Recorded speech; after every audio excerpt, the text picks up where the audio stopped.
My name is Susan Betke, and I have been a foster mother for almost 7 years now. And in those 7 years, I've had 27 foster children. I just received 2 new ones recently and adopted 2 of them in May. Essentially, Catholic Charities Specialized Foster Care program is a program that provides temporary, safe care for children who have been removed from their families, from their birth relatives by the court. All the kids that come to us come from county children and youth agencies, and they range in age from, early birth, after birth, to 18 years old. We get referrals for kids all through all the ages. The kids come and they have experienced trauma, so they do have some residual effects of that. And so what we see sometimes are developmental delays in our kids. So, an 8-year-old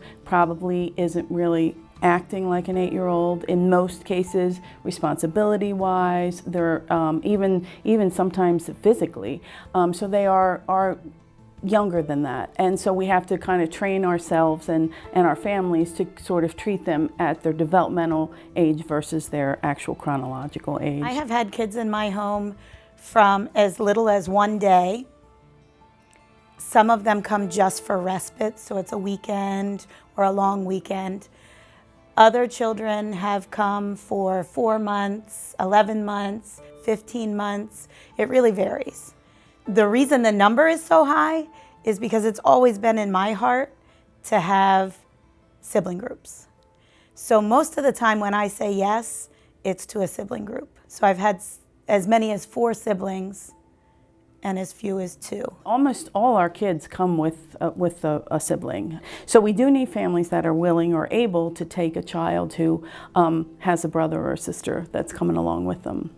I have always loved children, working with children since I was 11 or 12. I've been babysitting, working in the church's nursery. I've also gone to help out at camps and worked in daycares and now currently working in schools.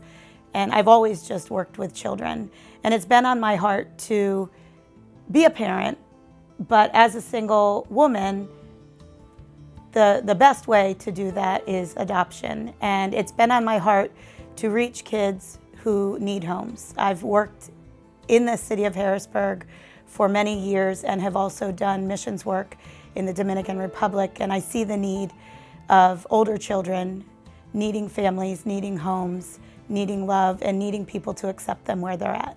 We absolutely have a need for families to get certified with us and to provide care for the kids in our area. We have contracts with all of the counties that are in our diocese, but we typically get most of our referrals from Lancaster, Dauphin, Cumberland, on occasion, York. They're kind of our Lebanon as well. They are where we get most of them from, and we're able to place those kids. There have been children in my home from as young as 14 months old to as old as 12 years old. And the majority of them have been of average physical need.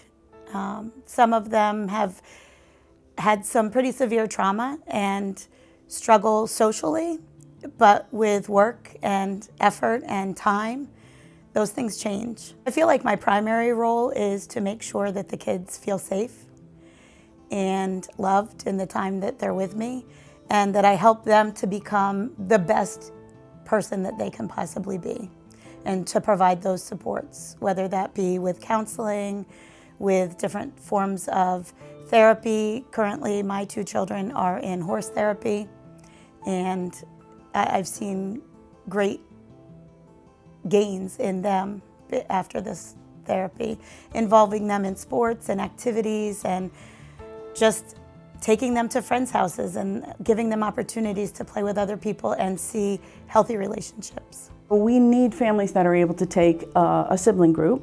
It could be 2 boys, 2 girls, or a boy and a girl, or however it works, and that are willing to help the child through their school placement, probably some counseling. Most of our kids receive outside counseling outside of the home. Perhaps there are other services that are needed. Sometimes we have some specific medical conditions that we deal with. Essentially, we're asking families to parent a child as they would their own, but also, with sometimes our kids have additional needs that, families have to be willing and able to provide for.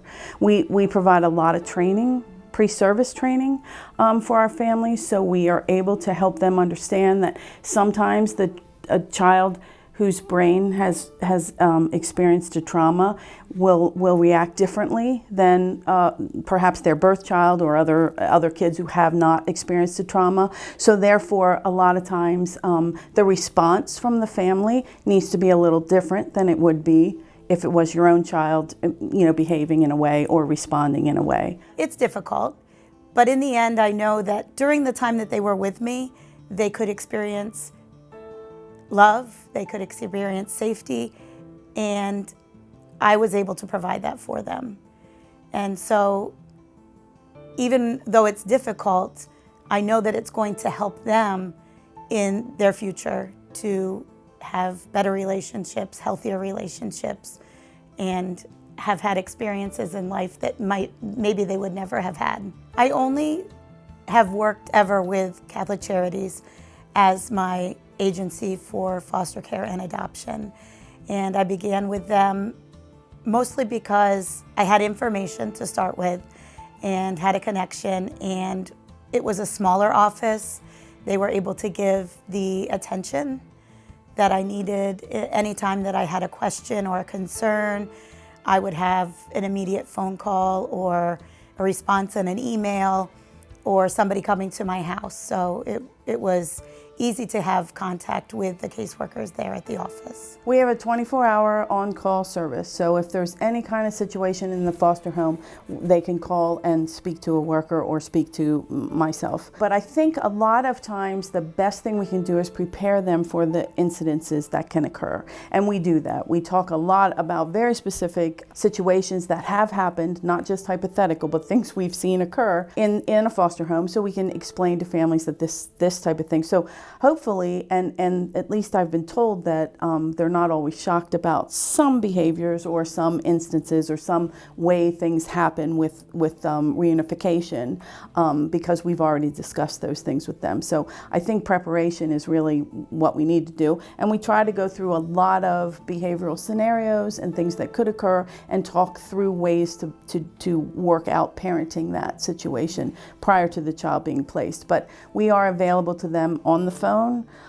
We come out to the home at least every other week. Oftentimes it's more often than that. And typically when a child is first placed or children are first placed, we go out to the home every week. Most months during the year, the agency offers 3 hours of training, and we need to have a minimum of, I believe it's now 20 hours of training each year. So they're offering us most of the hours that we need right there in-house. The beauty of that is that there are other foster parents there in the office that we can share ideas with, share our frustrations with, and share our joys with. And those are people that are going to understand what you're going through. Our foster families are a giant part of our team. Without them, we are not taking placements and we're not helping children. So we need to make sure that they feel supported and that they feel like they're making a difference, because most people come into the program wanting to help kids. As long as we can help them understand that even if the child returns home or even if we have some setbacks behaviorally, that how much kids have gained. And being here so many years, I have seen children return, grown kids return, sometimes with their own children, to foster families who they maybe only had the child for a year or less, and they certainly remember them, they certainly feel connected to them, but they hadn't heard from them, and they show up with their child to kind of say to the family, this was my most comfortable placement, or this is how I felt. This is where I felt I really, was accepted for who I was, and I wanted my son or daughter to meet those people. So that's pretty impactful. We are not perfect, but we are perfect for each other.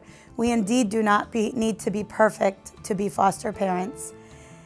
There is no amount of training that's going to make you ready for every situation, But if you're flexible, if you're patient, and you're just willing to go with the flow, you can be an amazing foster parent. www.cchbg.org. If you look under Specialized Foster Care, you will be able to see some frequently asked questions that will tell you about how our program works. You can also call our office at any time at 717-564-7115, and any staff that are here can guide you and answer some questions about foster care. You can email me as well at kbolton, BOLTON, @cchbg.org if you have any specific questions.